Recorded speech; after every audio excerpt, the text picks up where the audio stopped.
This last federal election was unique. It was a kind of aberrant election because of the Trump threat. Let's not forget that just a few months before that election, Mr. Poilievre had been leading in almost every poll by 20 or 30 points for the better part of a couple of years, drove Justin Trudeau out of office, redefined all of the key issues around inflation, cost of living, represented by the carbon tax, around deficits and deficit spending is driving inflation, the housing unaffordability, the immigration failure, and all these other issues. He defined the issue set. He helped to accelerate Trudeau's departure, was leading massively until Donald Trump won the election and decided that Canada was a top target to threaten economically, threaten politically, threaten our sovereignty.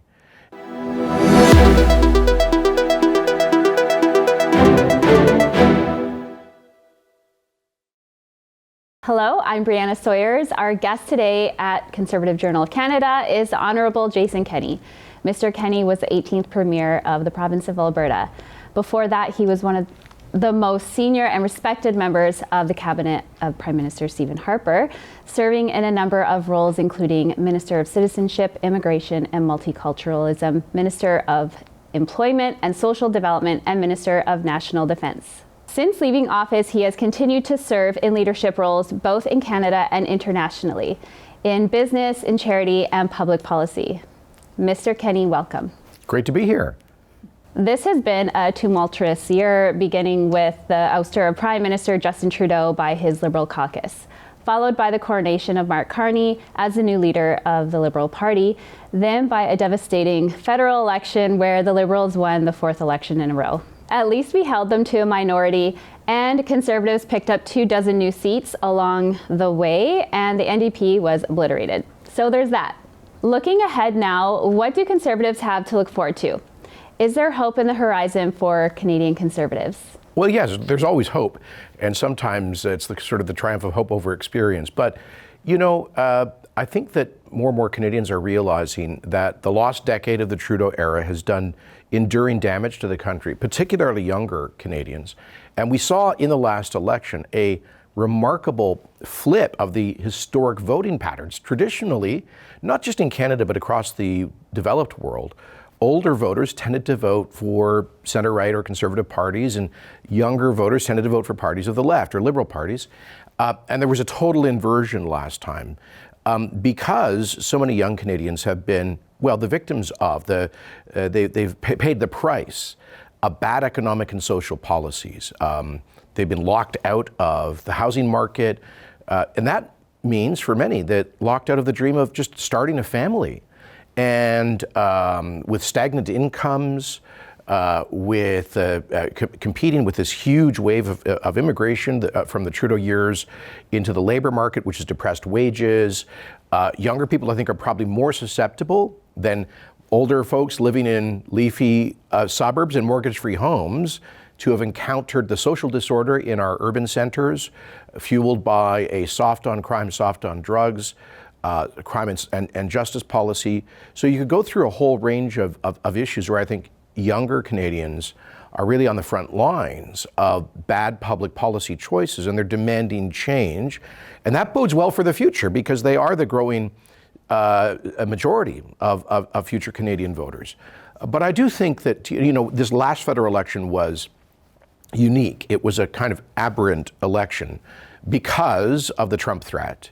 Let's not forget that just a few months before that election, Mr. Poilievre had been leading in almost every poll by 20 or 30 points for the better part of a couple of years, drove Justin Trudeau out of office, redefined all of the key issues around inflation, cost of living, represented by the carbon tax, around deficits and deficit spending is driving inflation, the housing unaffordability, the immigration failure, and all these other issues. He defined the issue set. He helped to accelerate Trudeau's departure, was leading massively until Donald Trump won the election and decided that Canada was a top target to threaten economically, threaten politically, threaten our sovereignty. And I think older Canadian voters, perhaps with a deeper attachment to the country in a sense of the status quo, became quite defensive about that. Mark Carney responded to that. So my point is, I think that the Conservatives, Mr. Poilievre, Mr. Trump's not a permanent factor. Next year, they're going to be midterms. He's almost certainly going to lose the House of Representatives.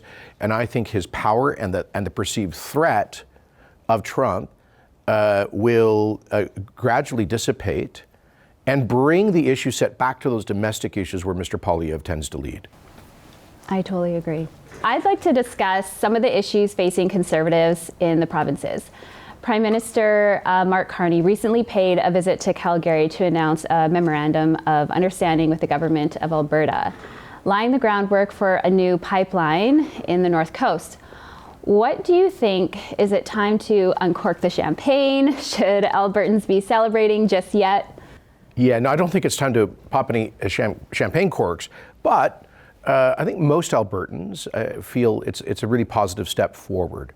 We felt really disrespected and marginalized and abused during the Trudeau years with a pancaking of policies, laws, regulations, taxes that were designed to strangle Alberta and Canada's largest wealth-creating, tax-paying, job-creating industry, that is oil and gas. And and I had tried, as Alberta Premier, to find a way forward with Mr. Trudeau's government. I said, look, we're going to disagree on a lot of things, and I'll be very forceful about that. I sued him successfully on his so-called Impact Assessment Act. I called it the No More Pipelines Law. We won at the Supreme Court of Canada.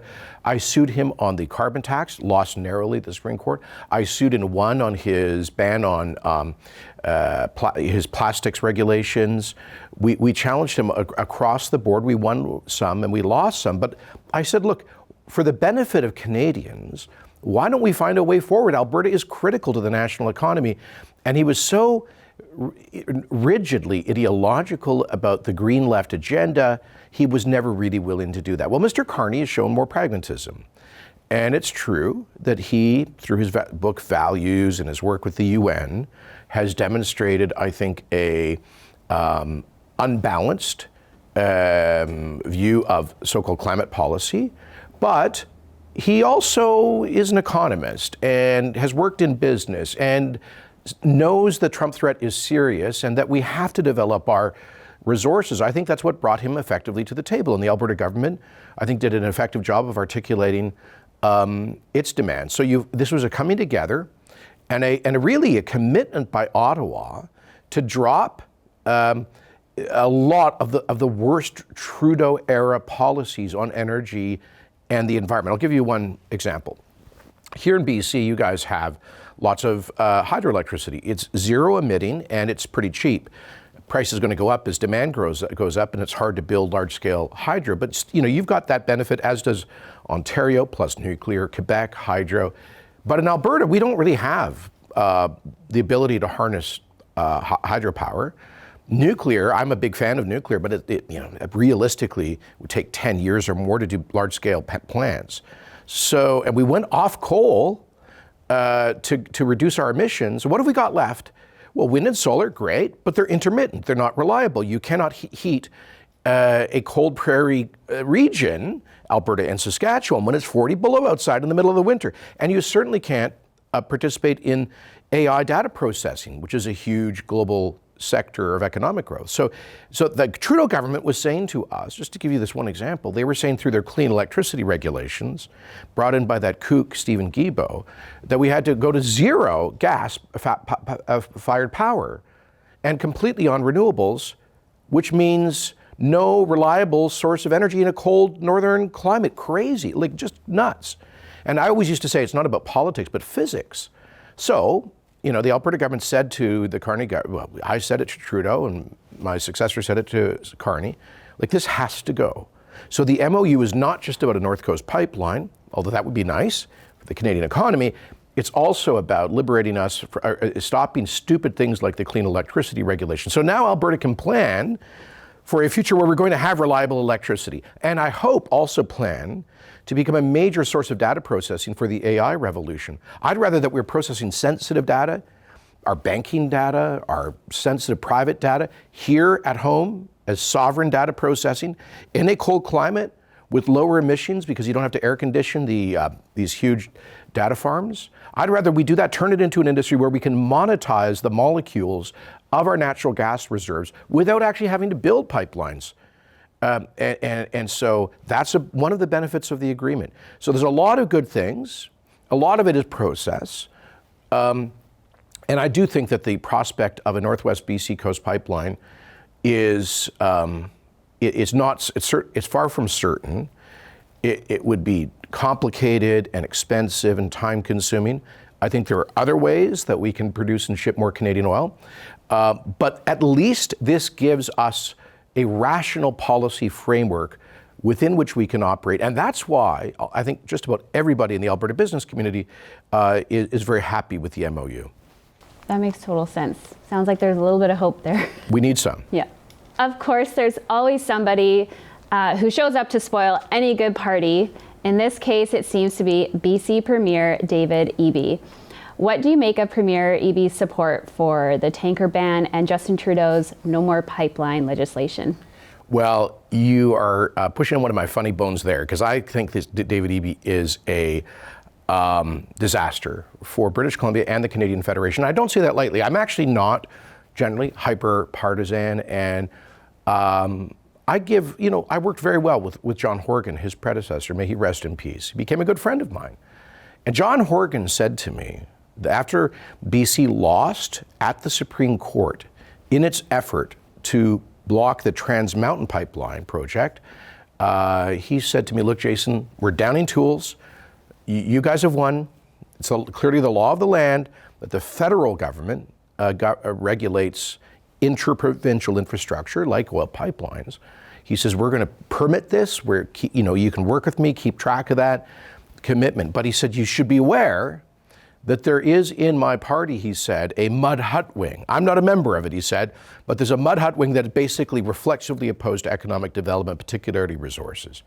Now, he didn't say it explicitly, but in the context, later context of that conversation, it was pretty clear to me he was talking about his ultimate successor, David Eby, who is a hard left activist urban lawyer, originally from Ontario, who said that his original vocation, pre-politics, was, quotes, to sue governments. And that's what he did. In Indigenous law and environmental law at the BC Civil Liberties Association, which used to be a pretty mainstream organization, partly under Eby's leadership, it became a hard left organization. So this is a guy who has spent his entire pre-political life suing governments. He regards capitalism as evil. He is reflexively opposed to natural resource development, which has always been, the core, central to the Canadian and BC economies. And he has been radically wrong about things like criminal justice, drug decriminalization, de facto drug legalization, and the destigmatization of dangerous addictions. He now admits that. And he's also been, I think, radically wrong, as has the BC political and legal left-wing activists on a whole range of Indigenous issues. Now, I think almost all Canadians accept that we have a moral obligation and a political imperative to do reconciliation. But in Alberta, I used to call it reconciliation. It's not enough to do token land acknowledgements and all of that stuff. You actually have to work with Indigenous communities whose leadership want to lift their people out of poverty into prosperity and opportunity. And guess what? Most Indigenous communities live in remote areas whose virtually only potential economic economies are based on natural resources, forestry, mining, oil, gas, etc.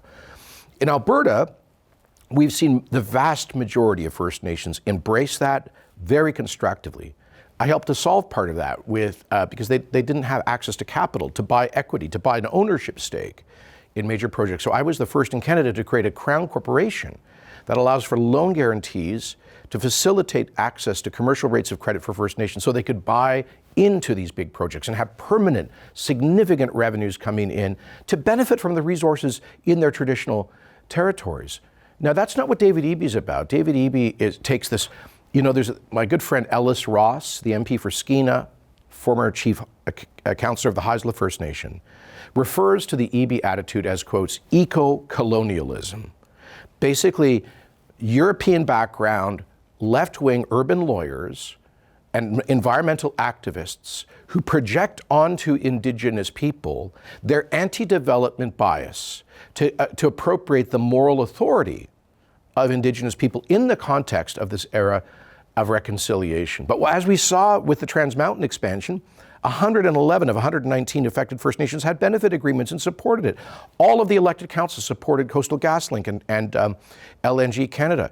And I think the vast majority would support a Northwest Pipeline if they had ownership stake, proper environmental protections, and so forth. So my point is, EB is trying to block that because he's just reflexively hostile. He's engaged in eco-colonialism, trying to appropriate the moral authority of the Indigenous people.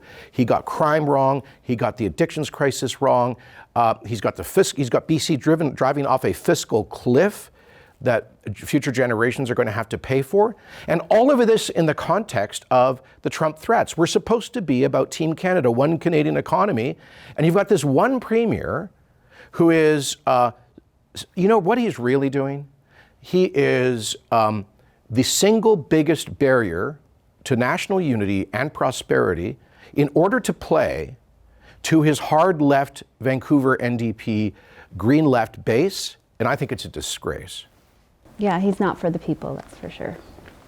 Staying with the plight of British Columbia under the so-called leadership of David Eby, what do you make of the recent court decisions that threaten private property in the province? Courts have now thrown the province's mineral staking system into disarray, and hundreds of acres of privately owned properties in Richmond, BC may not actually belong to the people who paid for them.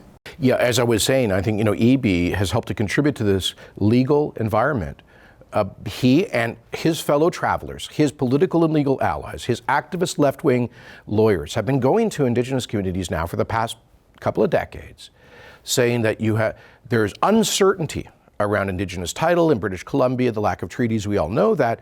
And so let's sue and sue and sue and be ever more aggressive to the point where you've got a court saying, okay, I think a pretty tenuous Indigenous claim from a Vancouver Island, let's be clear, the Cowichan are a Vancouver Island First Nation, and the court said they had some evidence of some Cowichan coming over in the 1850s to pick berries and fish.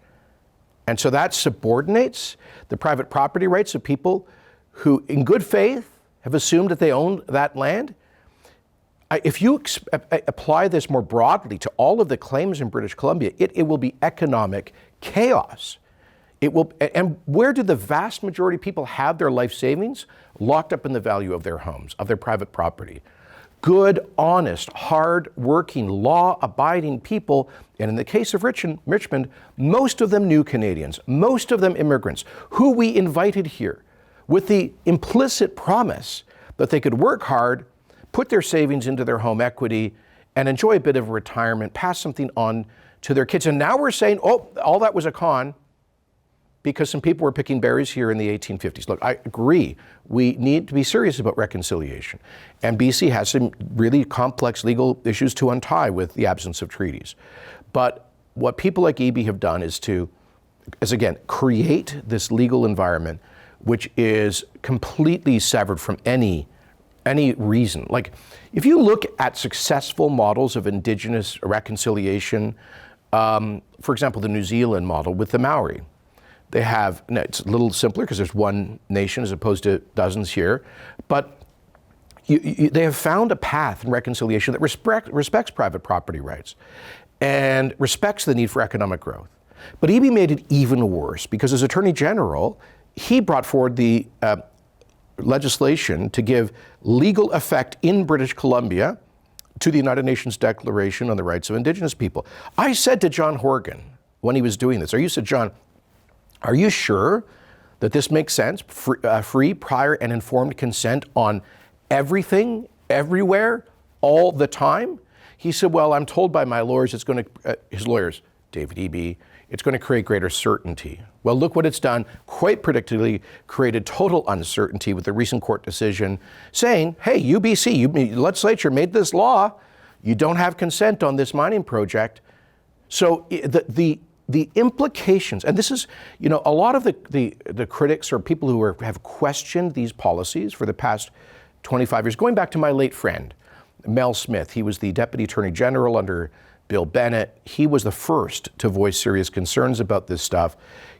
But so many people have been attacked if they asked questions about UNDRIP, asked questions about the jurisprudential direction of some of these decisions. They've been called racists and pushed and marginalized and ridiculed. And now the chickens are coming home to roost.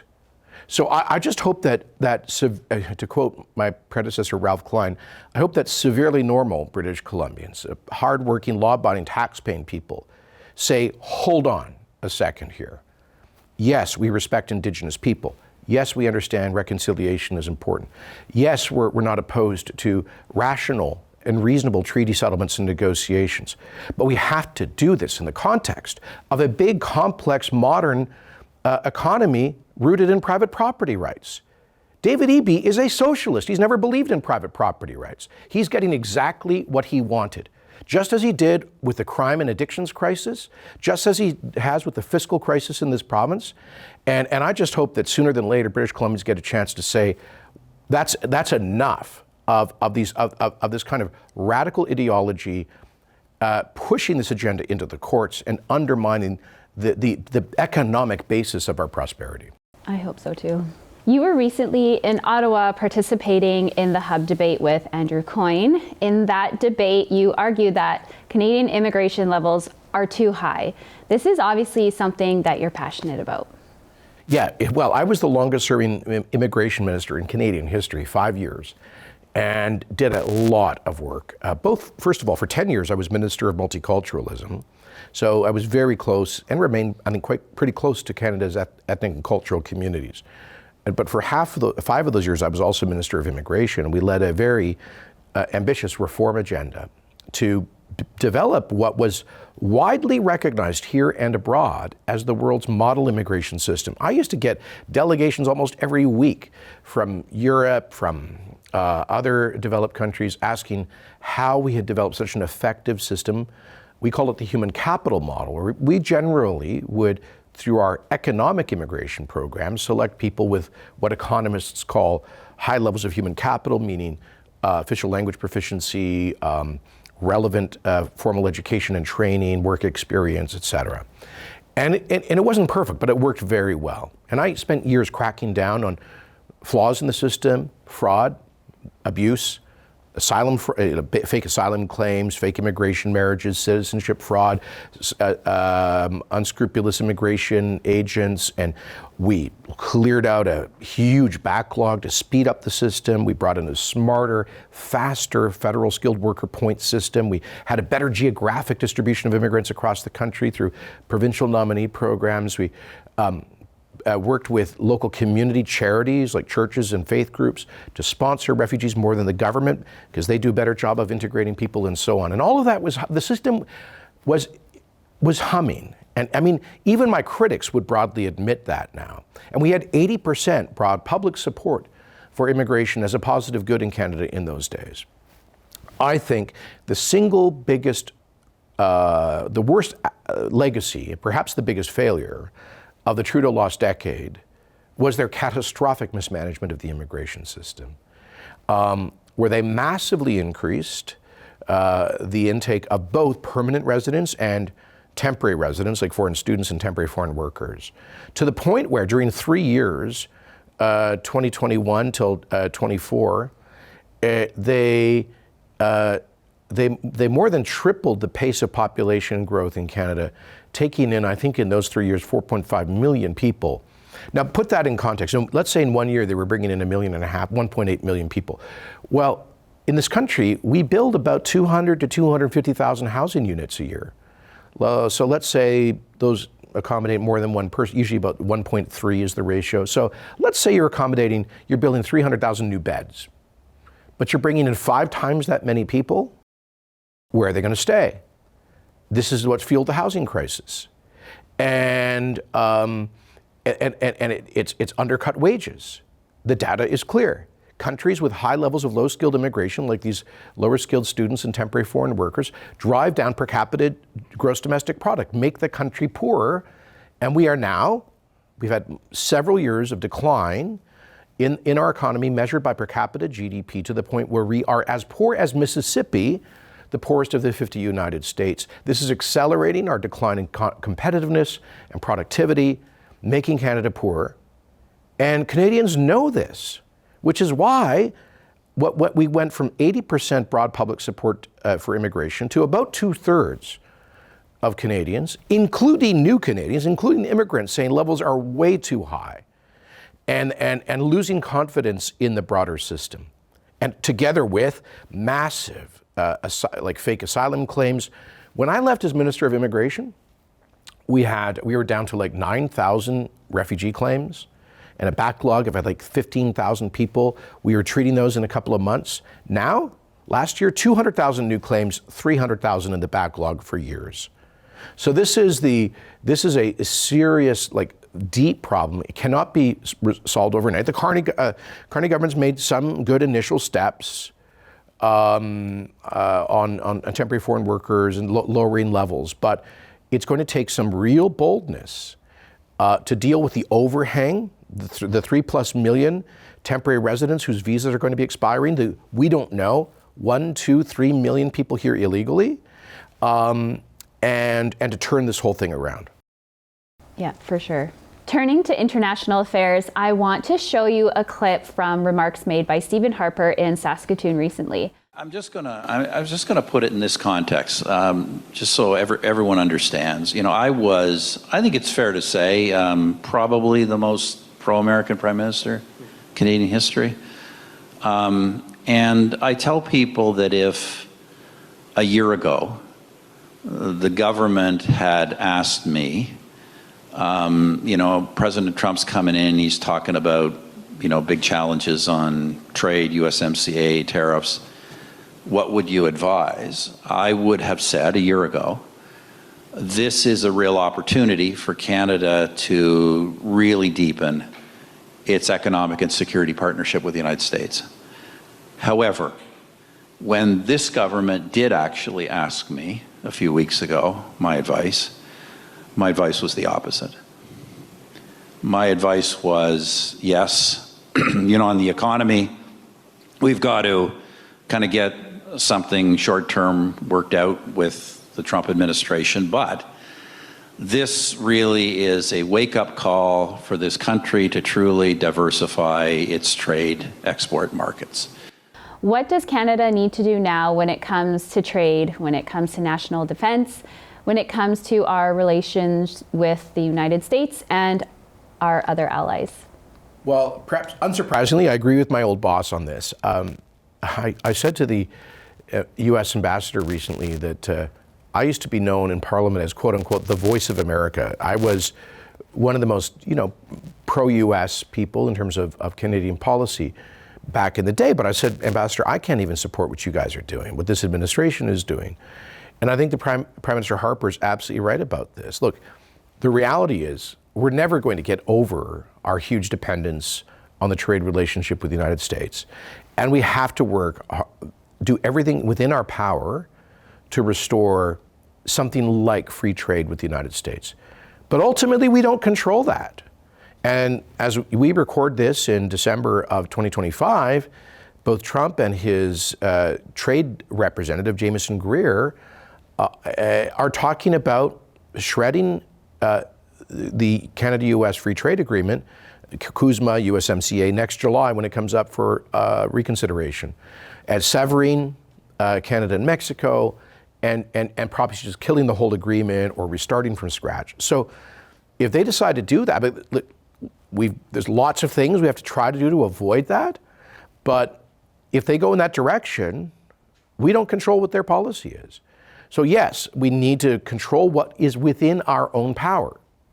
And that means bold leadership to make the Canadian economy more competitive and productive, to turn around the flight of capital investment. I think that means getting our fiscal house in order so we can lower business taxes, capital gains taxes, high marginal personal tax rates to incentivize work saving and investment. It means massive deregulation. It means actually implementing the bold commitments earlier this year for knocking down internal trade barriers so that we have one Canadian economy, as the Prime Minister says, full internal labor mobility, regulatory harmonization to eliminate tens of billions of dollars of deadweight costs that exist within the Canadian Federation. We need to do all of those things.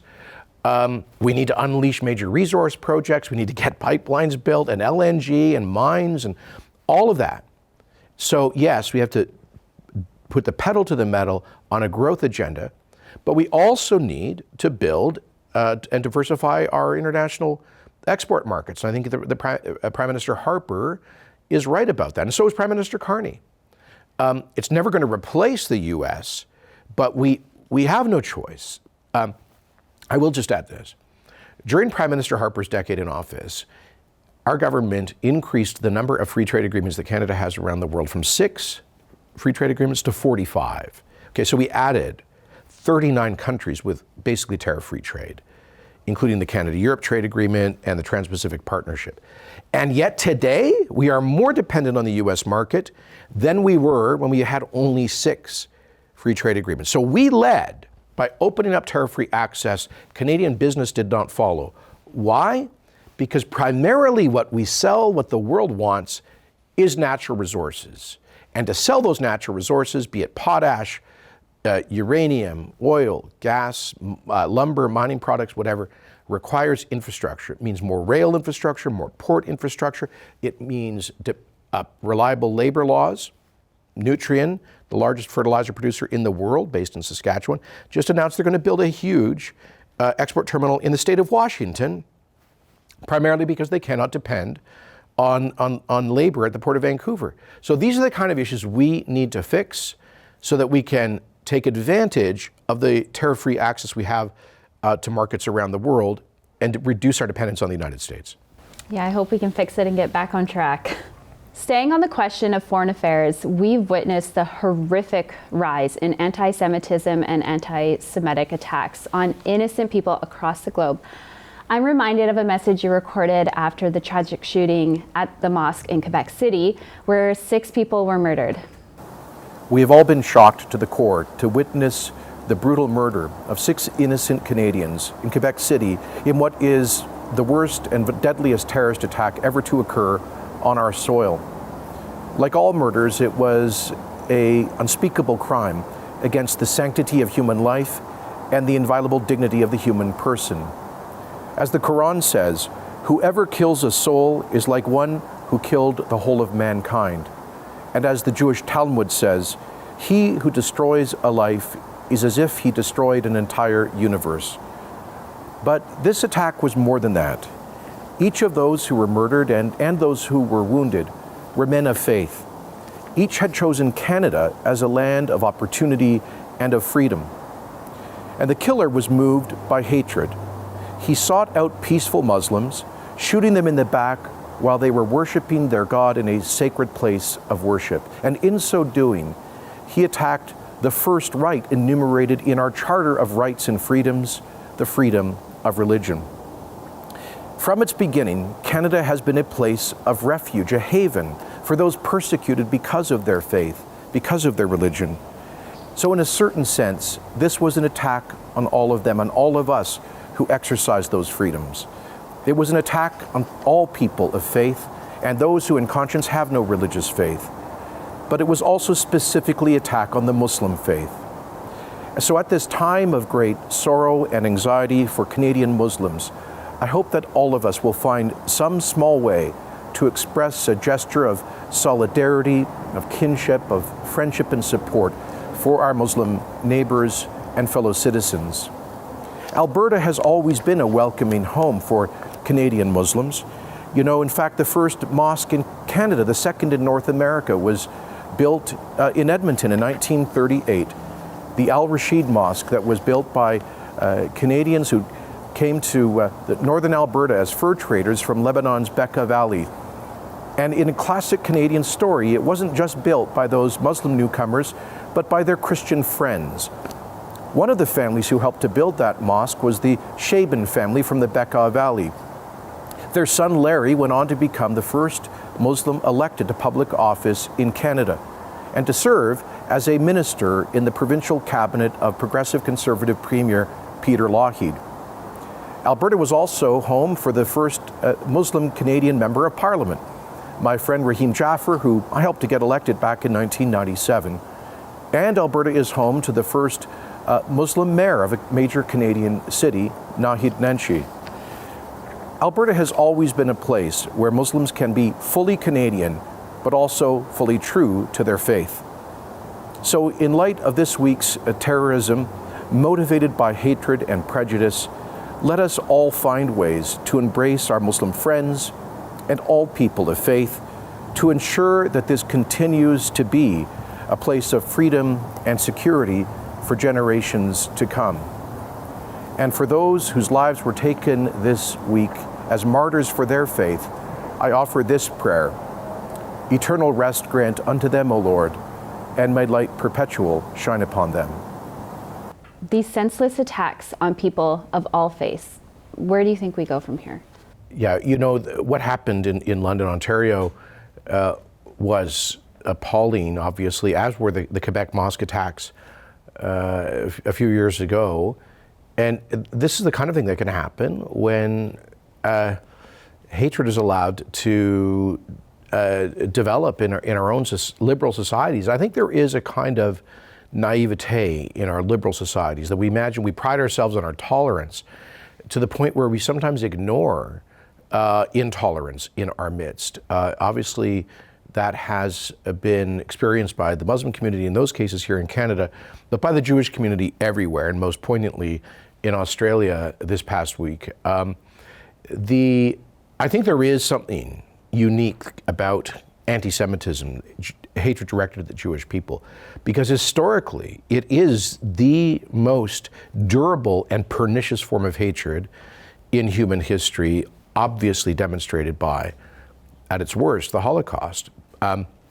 One of the people killed in Bondi Beach was a Holocaust survivor who miraculously, and like almost all of his family, survived Hitler's henchmen, migrated to Australia to live in freedom and security, only to be killed by what some call this new anti-Semitism.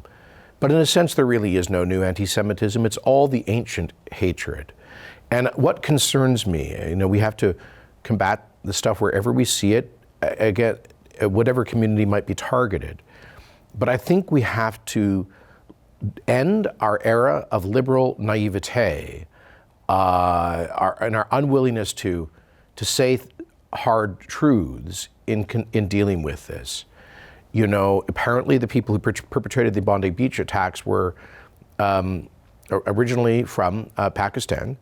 And the truth is, unfortunately, there are some countries and cultures where anti-Semitism is widespread and deeply set.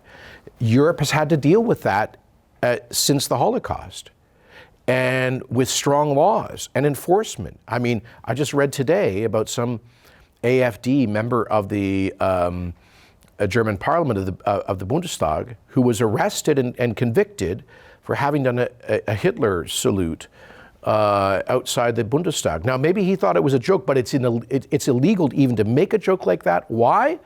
Because they cannot tolerate the chance of the revival of those old hatreds towards Jews. So I think we need a similar kind of discussion about what zero tolerance really means. And I'll tell you this, I get frustrated when I hear, in this case, the Labour Prime Minister of Australia, Anthony Albanese, or often our own Canadian politicians, particularly on the left, say that there is, quotes, no space in Canada for anti-Semitism. Well, the truth is, there is space in our liberal societies for anti-Semitism, too much space. Space that's been created in part by a lack of proper immigration screening and the imposition of a duty to integrate, space created by the left's academic obsession with ideas like decolonization, critical theory, and intersectionality, which have given an intellectually respectable veneer to anti-Semitism. Space created by the Canadian, Aussie, and other governments, recognizing a non-existent Palestinian state, which I think effectively rewards Hamas and the Jew haters. Space that has been created by actually funding anti-Semitic organizations here in Canada, and I could go on. So I think enough of good intentions, enough of the era of sort of what I would call liberal naivete and wokeness and political correctness, which have misdirected us from dealing with the very hard reality that there are some cultures that continue to transmit intergenerational anti-Semitism. That's what ultimately was the historical context for the Holocaust. It's what's the historical context for the constant efforts in the Middle East to eliminate the Jewish homeland, and it is part of the context for these violent expressions of anti-Semitism in modern liberal societies. I agree, enough is enough. Here in Canada, we've seen mass hoodlums marching through Jewish neighborhoods in our cities. What should the government be doing to protect Canadian Jews and Canadians in general from these extreme zealots? Well, as I was saying, we have to stop this kind of naivete, this fear of offending people by telling the truth. And the reality is that over the past 2 years, we have seen mobs taking control of streets, public parks, public facilities, screaming, globalize the Intifada, waving flags of banned terrorist organizations that are Hamas or Hamas adjacent, and deliberately going sometimes right into the heart of our Jewish communities. Every Saturday, which is the Jewish Sabbath, when observant Jews have to walk from their homes to their synagogues, you have, at least in Toronto, you have right in the heart of the community a weekly rally that is escorted by the Toronto Police Service, where they are expressing their hatred for the Jewish homeland, and people who celebrated the October 7th Hamas pogroms, the largest massacre of Jews since the Second World War. How is this? This is intolerable. I mean, when you talk about globalize the Intifada, that's exactly what happened in Bondi Beach in Australia. The Intifada means uprising, and in a more particular historical context, the first and second Intifadas were terrorist campaigns that killed over 2,000 innocent Israeli civilians, not soldiers, but civilian targets, blowing up pizzerias, school buses, discotheques, wedding receptions, restaurants and cafes, random stabbings, random violence against innocent civilians. That is what is meant by Intifada. That is what happened at Bondi Beach. And what I fear is that's what may happen here in Canada, particularly because we've given so much space in the public square to this kind of hatred. 2 years ago, on October the 9th, 2023, 2 days after the Hamas massacre outside of Gaza, so before the Israeli Defense Forces had begun their military action in Gaza, so before any military action in Gaza, there was a mob outside the Sydney Opera House where people were chanting, "Gas the Jews, F the Jews." Now, that is the same city of Bondi Beach. So I think there's a direct line between tolerating this violent anti-Semitism and people actually acting it out. We can't let that happen here. No, we can't. I'm going to turn for a moment to the future of the Conservative Party and the role of the Conservatives who maybe weren't born in Canada or their parents weren't.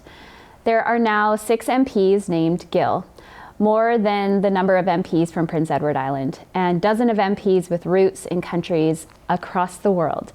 If we are going to form government, we need to be winning these cities and the suburbs in places like Toronto and Vancouver and Montreal.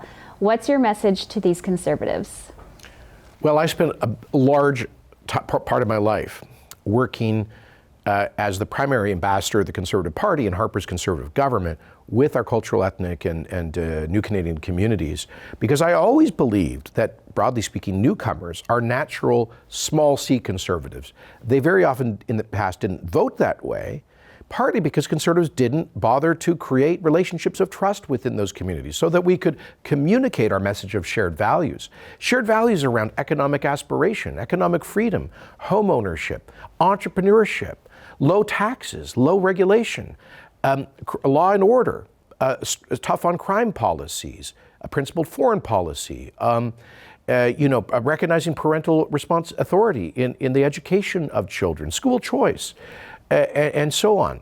So it seems to me that the vast majority of people who come to this country, in the decision to come, they demonstrate that they are risk takers. They are entrepreneurs. They're willing to leave behind what is familiar and sometimes a comfortable middle-class life in their homes in order to start from scratch in a strange new country.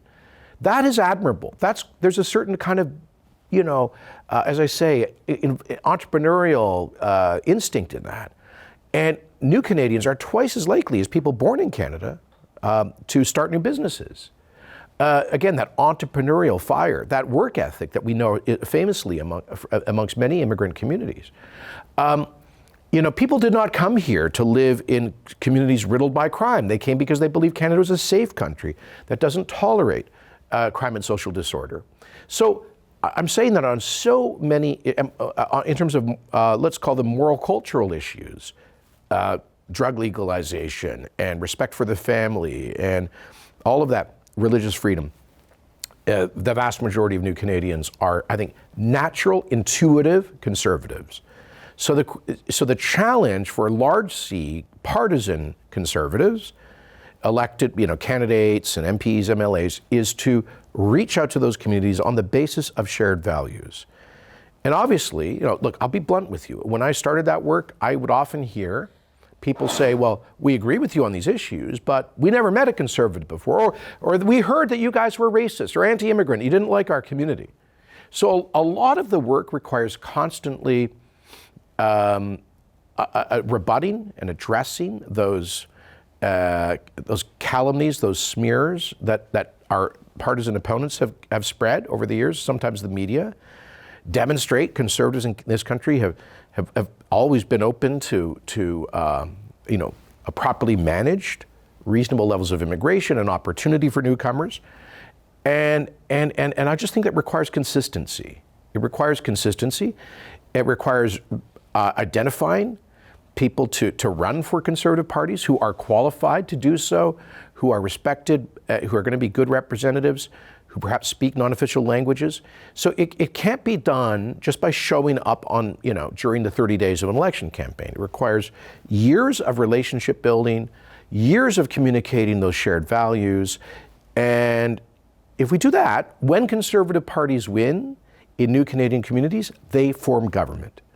So this is something that I would just emphasize for any conservative parties federally, provincially, or for that matter, locally. Yeah, for sure. Finally, I want to ask you about the growing influence of American culture on Canadian politics. There was a time when it would make for an international incident if an American president tried to tell Canadians how to vote. But in recent years, we've seen Barack Obama endorse Justin Trudeau, not once, but twice. And in the last election, Donald Trump basically endorsed Mark Carney and made critical comments about our conservative leader. More and more Canadians are getting their news from Fox News, people like Joe Rogan, and even Tucker Carlson. How should Canadian conservatives deal with all this American influence? Look, it's hard to ignore what happens in the U.S., obviously. It's always been true that American politics has had a big echo effect in Canada.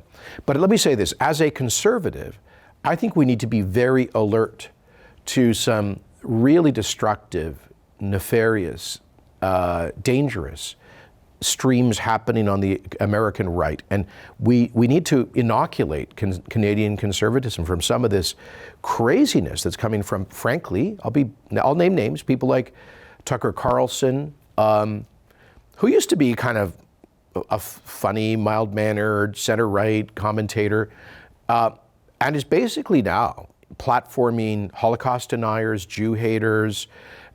He kind of lionizes the Qatari dictatorship, which is the single largest state sponsor of terrorism. He's a huge fan of Vladimir Putin, a murderous dictator who every night targets and kills innocent Ukrainians. He platformed this lunatic Nick Fuentes, who is basically just an outright neo-Nazi, racist, anti-Semite. And there is, this Candace Owens, crazy Jew-hating conspiracy theories. There is a cancer on the American right. I think that Donald Trump's dumbing down of deviancy, his lack of any sense of civility or empathy or limits, has helped to create that opinion environment. And I think a lot of these people are monetizing this stuff. In the social media era, they are monetizing anger. They're trying to get the clicks. So maybe they started down in that direction for merely cynical monetary reasons, but they've ended up poisoning the minds, particularly of a lot of young and frustrated people, young men in particular. And I just think we need those who are in the Canadian right, political parties, media platforms, social media think tanks, et cetera, the whole ecosystem. We have to be bloody serious about calling out and opposing efforts to distort conservatism into some basis of racial or ethnic or religious hatred. Now, I'm not calling for some kind of nanny state micro-policing of everything. I do believe broadly, of course, in freedom of speech. But I do think we watched what happened on the left when they failed to police themselves with the growing anti-Semitism emerging from the universities because of fads like critical theory and intersectionality and decolonization. They allowed the academic left and the activist left, increasingly the political left, to migrate into anti-Semitism. They didn't call it out, they didn't police it. Those of us who are on the Canadian right or Canadian conservatives must not make the same mistake. Yeah. As we enter the year of 2026, what advice can you give for hope for Ukraine?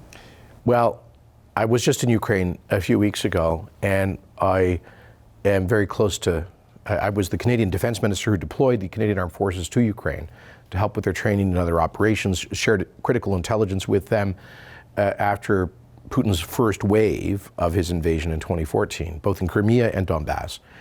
And so I just grieve for the people of Ukraine with what they're going through. And it's hard, to sitting here in a studio to offer words of hope, except I would just say that what the Ukrainian people have done over the past nearly 4 years is astonishing. Relatively small country, 45 million people, that has been holding out against supposedly one of the superpowers. The Russian army was supposed to be the second biggest and most powerful in the world. Putin thought he was going to take Kiev and basically topple the government and take control of the country in 72 hours. That 72-hour campaign is now 4 years in. He has gained less territory in those 4 years than any war in modern military history because of the bravery and the spirit of the Ukrainian people.